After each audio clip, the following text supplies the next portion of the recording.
వారి కోడలు ఇదే శాఖకి ప్రధాన కార్యదర్శి శ్రీపాదరావు గారు తనయుడు మా క్యాబినెట్లో మా సహచర మంత్రివర్యులు వారి కోడలు ఇదే శాఖకి ప్రధాన కార్యదర్శురాలు కూడా మనస్ఫూర్తిగా మా సిస్టర్ను కూడా రాష్ట్ర ప్రభుత్వం ఏదైతే గౌరవ ముఖ్యమంత్రి గారు మిగతా వాళ్ళందరం తీసుకున్న నిర్ణయాన్ని ఈ కార్యక్రమాన్ని వారి చేతుల మీద జరపడం అనేది చాలా సంతోషదాయకమైంది. ఇందాక శ్రీధర్ బాబు గారు అన్నట్లు ఏదైతే శ్రీపాదరావు గారిది వారి ఆశయాలు వారి ఆలోచనలు ఉమ్మడి కరీంనగర్తో పాటుగా తెలంగాణ రాష్ట్రం అభివృద్ధి ఎలా ఉండాలని కోరుకున్నారో వారి ఆశయాలని ఆలోచనల్ని ఈనాడు కేబినెట్ మంత్రివర్యులు శ్రీధర్ బాబు గారు వారి రూపంలో ఆ ప్రాంతానికి ఈనాడు సంక్షేమ అభివృద్ధి కార్యక్రమాలు చేస్తున్నారనేది చెప్పక తప్పదు.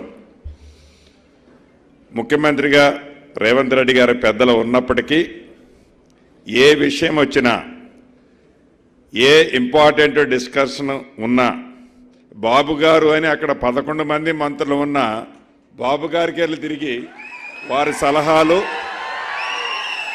వారి సూచనల మేరకే ఈ రాష్ట్ర ప్రభుత్వం ముఖ్యమంత్రి గారు ఆ డైరెక్షన్లోనే ఉంటారు తప్ప మేము అందరం ఆడున్నా బాబు గారు అనే వారి సలహాలతోనే ఉంటుంది.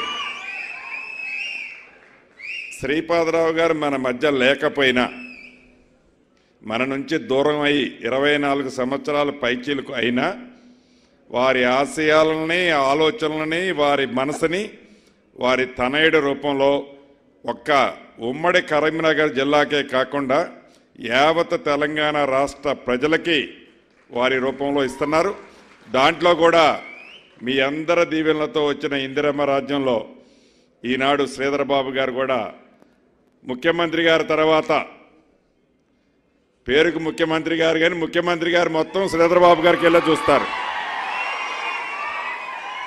కాబట్టి మీ కరీంనగర్ ప్రజలకి ఇదొక మంచి అవకాశం. ఏ స్కీమ్ వచ్చినా ఏదొచ్చినా ఫస్ట్ వచ్చేది అక్కడికి.